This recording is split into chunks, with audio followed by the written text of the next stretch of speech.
Buenos días. Welcome to Tiempo. My name is Miguel Perez. And I'm Anna Carbonell. And if you notice, Miguel, we're in a new set. I know. What do you think of it? I love it. I think it's wonderful. We feel like we're really in a Hispanic program now because this place is so tropical now. It's so green, and we feel like we're in the Caribbean, and we hope you folks at home feel the same way. Except that I'm waiting for my big red flamboyant tree from Puerto Rico to be shipped in any time now. If you're going to bring in a flamboyant, I have to have a Cuban royal palm tree. So, because, I mean, you know, it's only fair. Okay, so. the Puerto Rican asking for hers and the Cuban asking for his. I wonder what the Dominican tree is, because we have a Dominican guest on our show today. Right, and she's from Solidaridad Humana, which has a great educational program in the Lower East Side, and we'll be telling you about her in a little bit.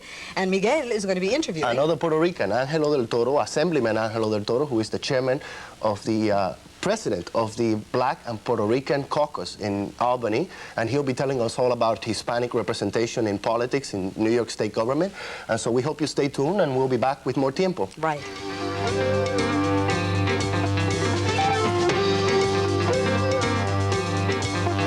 I wish I could play like the other kids, but I have asthma. I'm afraid if I play, I'll get breathless. It's a bird! It's a plane! Superman! Kids with asthma don't have to sit out the good times. Now there's a fun self-help kit from the American Lung Association called Super Stuff. Every Super Stuff kit full of games and puzzles comes with information that helps kids and parents learn about asthma. Follow your doctor's orders and get some coaching from Super Stuff. Contact your American Lung Association. For Yankee baseball, it's WABC Talk Radio 77. Catch Yankee Fever with me, Art Russ Jr. on Sports Talk right here on WABC Talk Radio 77. For every hit and pitch, nobody knows more about Yankee baseball than I do. Hey, Art, that's with one exception. Let's make that 2 exceptions. All right, you guys. You got me, you got me. WABC Talk Radio 77. Yankee baseball. You know, many people think nothing can be done about arthritis, but that's just not true. In fact, ours is the first generation in which most forms of arthritis can be controlled. Now, there's still no cures, but there is medication, surgery, therapy, and there is hope, because scientists supported by the Arthritis Foundation are steadily finding more answers. Get all the facts by contacting the Arthritis Foundation. It's time to take arthritis seriously. Cold sliced chicken, chicken salad, cold chicken with fruit and nuts. All these great cold chicken dishes came from one Purdue oven stuffer roaster. It's the perfect bird to cook in the summer, because you cook it once, then stay out of the hot kitchen for days. So pick up a Purdue oven stuffer roaster. Then come on out and roast yourself for a change.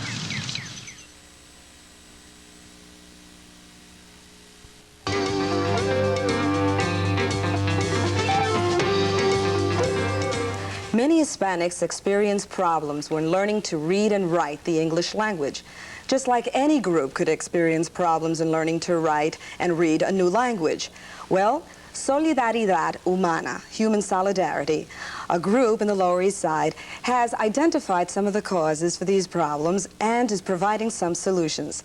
With us today is the co-director of that program, Jacqueline Cook, and a past student and current teacher, Bienvenida Rodriguez. And welcome to our show, and thanks so very much for coming, first of all.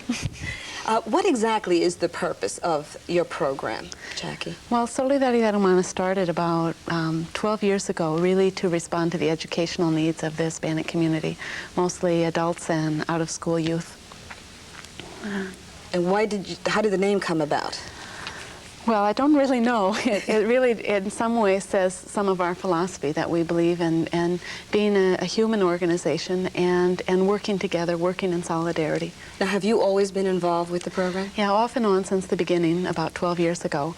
How did you get started? Because I know you're not Hispanic. Right. Well, we started really on a very small scale, in apartments, teaching English around the kitchen table sort of thing, and it wasn't really an organization as it is now.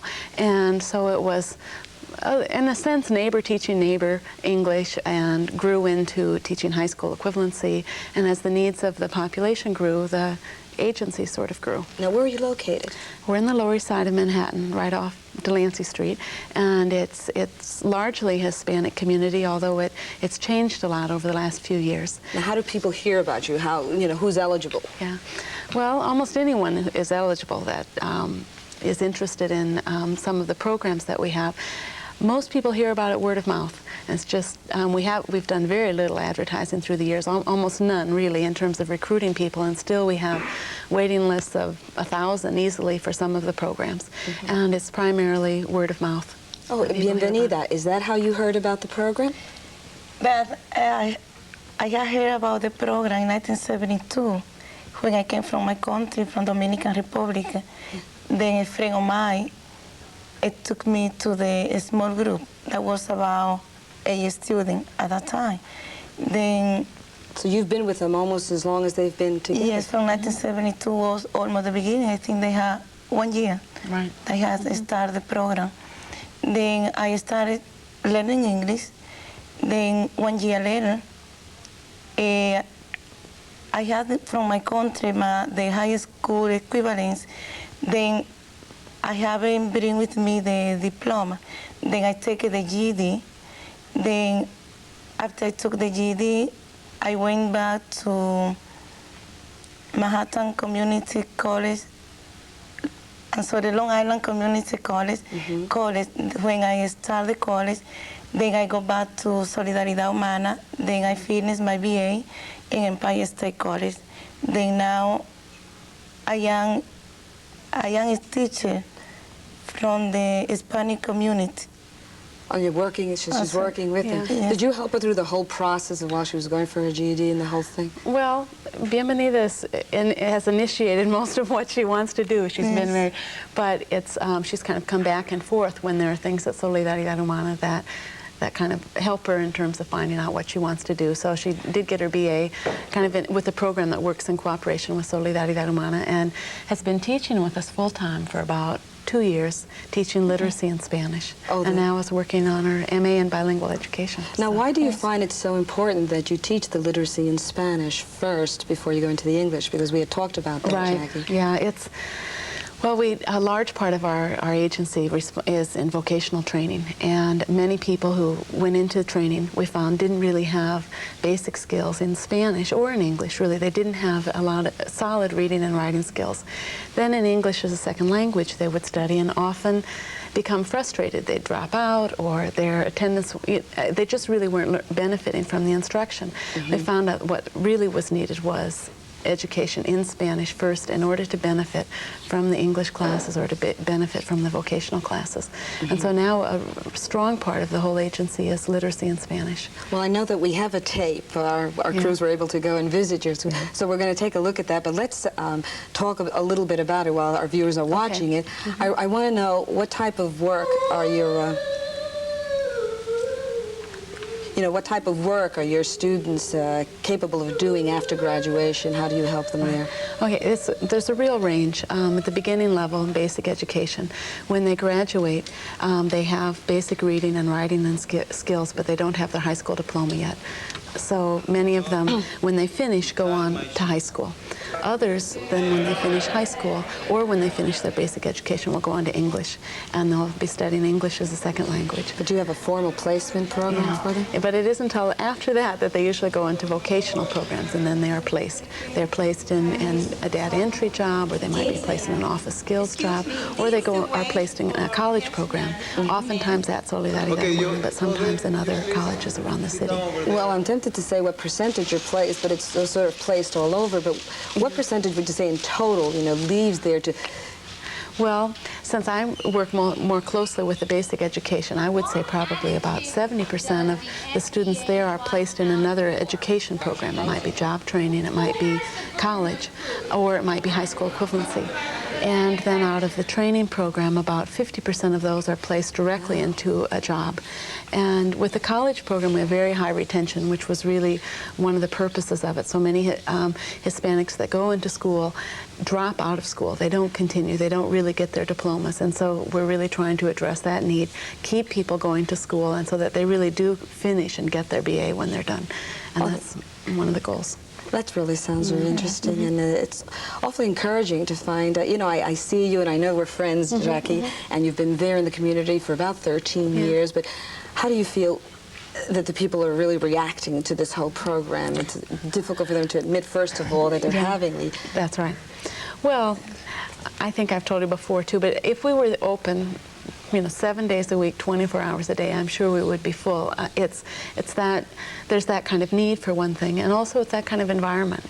Once you get there, it's hard not to continue. It's a very lively, exciting place to be, and so it draws a lot of people, both people that want to work there and people that want to study there, and so it's just like a magnet. I mean, people come from all over and for all different reasons.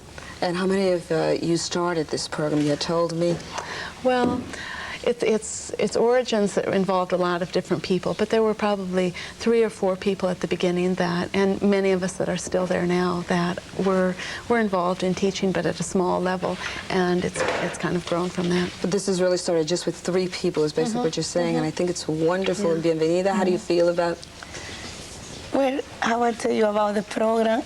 I feel great because I think this is a great opportunity that I have had, and a lot of people from the Hispanic community had to improve themselves, not only in the English, but to improve themselves in the personal life, to confront the new society here in the United States.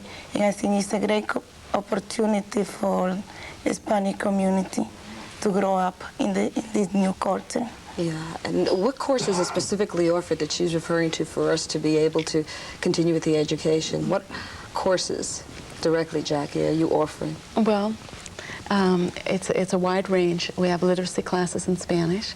We have English as a second language classes. We have high school classes. We have college classes and vocational classes. So I mean, we've said before that you could go from not knowing how to read and write to getting your BA in one center. Well, thanks so very much for being with us, and I wish you the best of luck with the program. I know that you're taking a beating with the funding problems, but we're all going to help out. Okay, next, Miguel. Next, Black and Hispanic Unity. No, this is not a discotheque. This is Kitchen Beautiful, one of America's foremost manufacturers and wholesalers of dinette sets. Where else can you buy a table this strong? Where else can you choose from hundreds of styles or help design your own set? And where else can you cut out the middleman? Only at Kitchen Beautiful. Come directly to our factory and buy at unbeatable prices. For information, call Kitchen Beautiful, 212-848-6000. That's 212-848-6000. Mornings are hot on 7. Just repeat after me, will you? Make your day start in the best way with 90 Minutes with Regis and Cindy and the Morning Show Gang. I'm Bill Buttell for Regis Philbin, and this week on the Morning Show, you just might find out the truth about Holly, Luke, and Scorpio from General Hospital's Emma Sam. And just who did write the best music for Staying Alive? Sylvester's brother, Frank Stallone, sets the record straight. This week at 9. The Morning Show, Monday at 9 on Channel 7. It's hot. Siemens introduces the new Aquapedic 3 mattress. It gives you the healthy comfort of a conventional mattress, plus the therapeutic qualities of sleeping on water. Thanks to Siemens, everyone can benefit from this water support system that's currently in use in thousands of hospitals. Aquapedic 3 could help relieve stiffness, eliminate pressure, and improve circulation. And you can use it with your present bedroom set. Aquapedic 3 from Siemens. It just might be the best night's sleep you ever had. For Yankee baseball, it's WABC Talk Radio 77. I'm an easygoing guy who likes double plays, grand slams, hot dogs, and listening to every pitch, hit, and win on WABC Talk Radio 77. And now that Billy's back... It's great to be back in New York, George. I fully expect to be playing baseball in October. Stay tuned to WABC Talk Radio 77. Billy's back.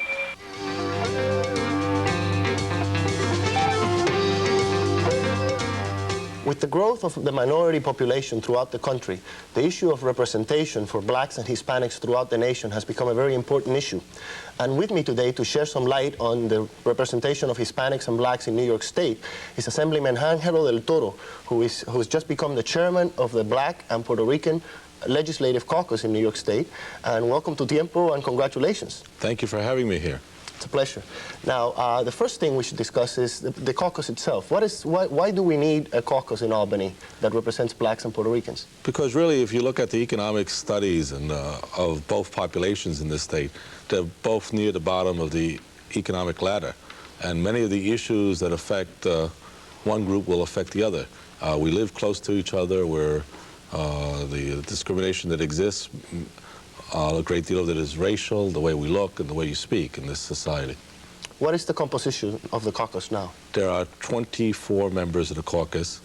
There are 5 Puerto Ricans and 19 black members.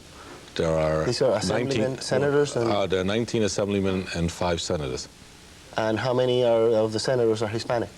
The senators, we have 2 Hispanic senators, 2 Puerto Rican senators, Israel Ruiz and Olga Mendez. Now, what are some of the issues that the caucus is trying to work on right now to help the black and Hispanic community? Well, this year we dedicated ourselves to the year of the job. There's been a lot of talk in Albany about rebuilding the infrastructure of the state and improving the economic climate. One reason that the black and Puerto Rican communities are so susceptible to budget cuts is an overdependence on social services, human services. We feel that if we can build our economic base, either through affirmative action programs, through employment programs, through job development programs, that we can wean ourselves off that dependence and not be as susceptible to these massive budget cuts that have been coming in the last few years. In practical terms, how are you doing that? How are you going about reaching out? There are 2 or 3 main programs. One main program is aggressive affirmative action.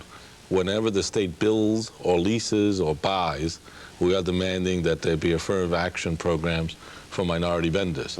Hopefully that means that minority vendors would then hire minority people and create a better economic climate in our communities. That's number 1. Number 2, we are looking at the civil service laws, and especially for the Puerto Rican community and the Hispanic community, we've already gotten the governor to commit himself to a commission to deal with the problems why Hispanics are not getting into the civil service system. We got to remember the state of New York spends about $18 billion a year. That's probably the 5th largest country in the world, I think, or the 8th largest country in the world. A lot of money. A lot of money, and it can create and generate a lot of opportunities for our people. And if we have the right programs in place, using that type of economic power, how much does that money go to minorities? Do you have? Very little right now. There are surveys. Well, I don't think it's been done across the board. But last year, I'll give you an example. Last year, the state spent $100 million on building some new prisons, new prison cells.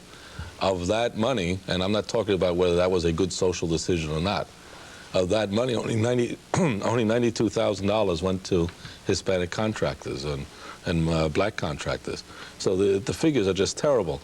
And this is our tax money, and we want our share. The caucus recently held a conference, a series of workshops, actually, in Albany. Right. What was that all about? Well, every year the caucus, it's the 3-day weekend in February. We have 1 day of workshops, and then it's followed up by a big dinner.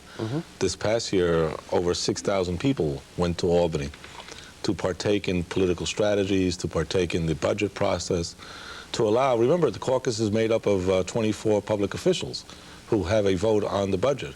So we'd like to give people a chance to let them tell us how they feel about this budget and what was happening in their lives.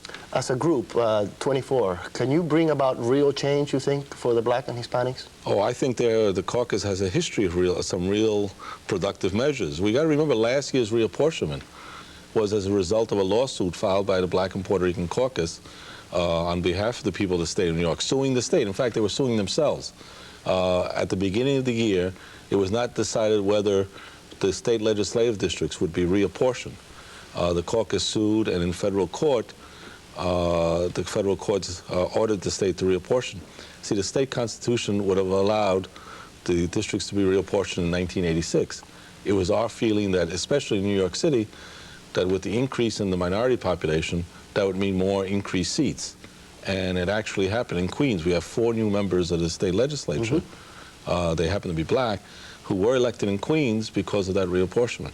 What do Hispanics and blacks need to do, the communities, the two communities need to do to get together more, to work toward common goals? Well, I think, first of all, there's got to be a mutual understanding in the communities. Neither community is going to be the leader of the other one. There's a poem that reads, I will not follow because I will not, if you're going to be my friend, I will not follow you. But I will not lead you either. What we have to do is walk hand in hand jointly and just be friends with each other, understand what our common problems are. Well, there has been criticism in the past of the fact that the caucus may be leaning a little bit more to the black community, doing a little bit more service to the black community than the Hispanic community because of the fact that it is largely black. Do you agree with that? And as president, do you think you can change that? Well, I think there have been some problems with that. I think that may be true, and I think it goes to the basic makeup of the caucus. But you also have to remember that over the years I've been there when the Black and Puerto Rican caucus assured a Puerto Rican on the State Board of Regents. Jorge Batista is there because a lot of black members, we made a deal that first we would get a black on and then we would get the Puerto Rican on. And the black members lived up to that commitment. I have found that when we deal on issues, when we get away from those political as to who's running for what or which person will be selected for a particular job, we can do very well. Because after all, when we look at one of our big issues 3 years ago was a 15% grant increase.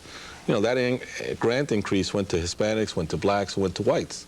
So when you deal with those wide-ranging, broad-based social issues, I think we do a lot better than when we deal in politics. Well, there's one issue that I want to ask you about in particular, and that is the situation with the school board chancellor here now. And as you know, well, I'm sure you're aware, the caucus has endorsed Thomas Minter, Dr. Thomas Minter, who is a black man, and there's a question of whether there are a couple of very qualified Hispanics. If there was, for example, a separate Hispanic caucus, would there be I'm sure that, would you say that that caucus would have supported a Hispanic instead? I don't know, it may have, but we've got to understand what the caucus was faced with. You're faced with that Mayor Koch has done a very racist act in nominating Robert F. Wagner. And the contract is in. I mean, the mayor controls 2 votes on the board, and he has the political clout or political gamesmanship, so to speak, to get the other 2 votes. You need 4 votes out of 7 to appoint the next chancellor.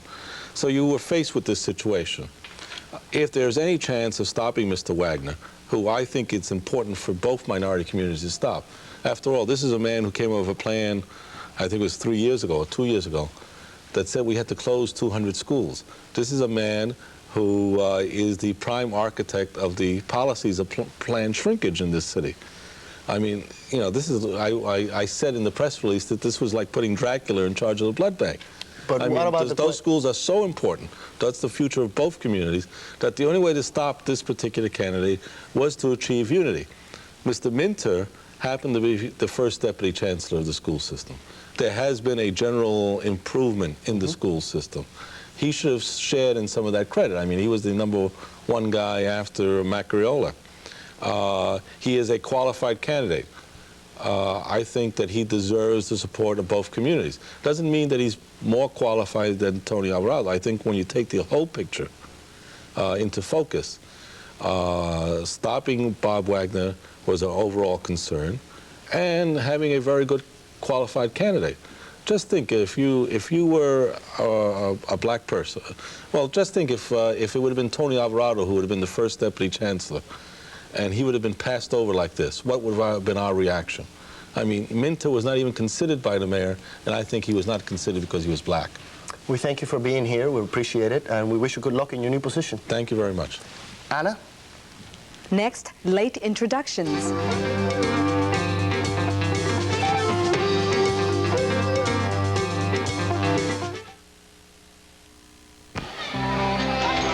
It starts like any other school day, except you're in another country, working as a Peace Corps volunteer.